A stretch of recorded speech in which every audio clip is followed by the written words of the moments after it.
Hello guys, আসসালামু আলাইকুম। সকলে কেমন আছেন? আশা করি অনেক অনেক ভালো আছেন। আর হ্যাঁ, আমরাও অনেক অনেক ভালো আছি। তো আজকের ব্লগটা হলো আমাদের খেজুরের রস নিয়ে। সকাল ভোর 5টা বাজে আমরা বেরিয়ে পড়লাম খেজুরের রসের সন্ধানে। ঠিক আছে, তো আমরা যাচ্ছি 4 জন।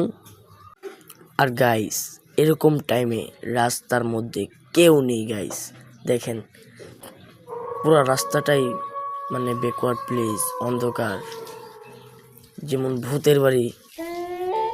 তো দেখতেই দেখেন, আমাদের সাথেই থাকেন। আমরা এখন খেজুরের রসের সন্ধানে যাব।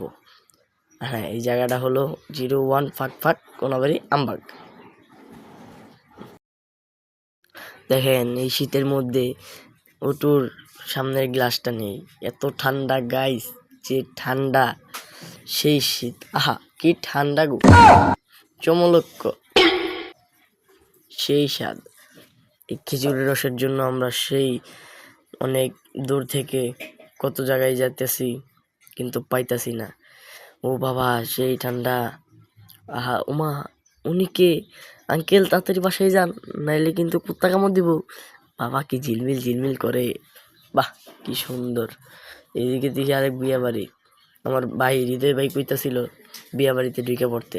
তো না, আমরা এইসব অভদ্র না, আমরা যেতে থাকি। ওয়া, অনেকগুলো গাড়ি আসতেছে, তো মনের ভিতরে একটু ভয়টা কমলো।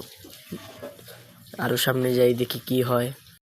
তো অবশেষে আমাদের এতটাই শীত করতেছিল, লাস্ট পর্যন্ত আমরা একটা জায়গায় দাঁড়িয়ে কিছুক্ষণ আগুন তাপালাম। দেখেন, একটা আন্টি আগুন ধরাইছে, ওখানে গিয়ে আগুন তাপাইলাম। অবশেষে আমরা খেজুরের রসের সন্ধানে চলে আসলাম আমাদের গন্তব্যস্থানে। আমরা কিছু ফটোশুট নিচ্ছিল ওখানে। দেখেন, ওই আঙ্কেলটা কত তাড়াতাড়ি গাছে উঠছে, যাদের অভ্যাস আছে ওমা আবার নেমেও পড়ছে, বাহ। আর আমার ভাই তো হৃদয় ভাই পাগলের মতো দৌড়ে যাইতেছে খাওয়ার জন্য। দেখেন, ও বাবা, আসতে চাই ভাই, আস্তে আস্তে।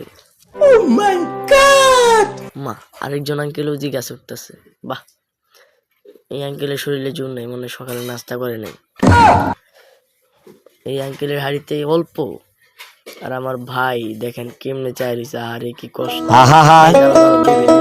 আমি পারি না, আর পারি না, আমি তো পুরাই খায়া হিট, এত ঠান্ডা, এটা সেপের চেয়েও ঠান্ডা। এখন আমরা চলে আসলাম আরেকটি জায়গায়, সেই জায়গায় এসে দেখলাম এত মানুষের ভিড়। তো গাইস দেখেন কি ভিড়। তো আমাদের ব্লগটা এই পর্যন্তই, সবাই মনে রাখবেন আমাদেরকে। আসসালামু আলাইকুম।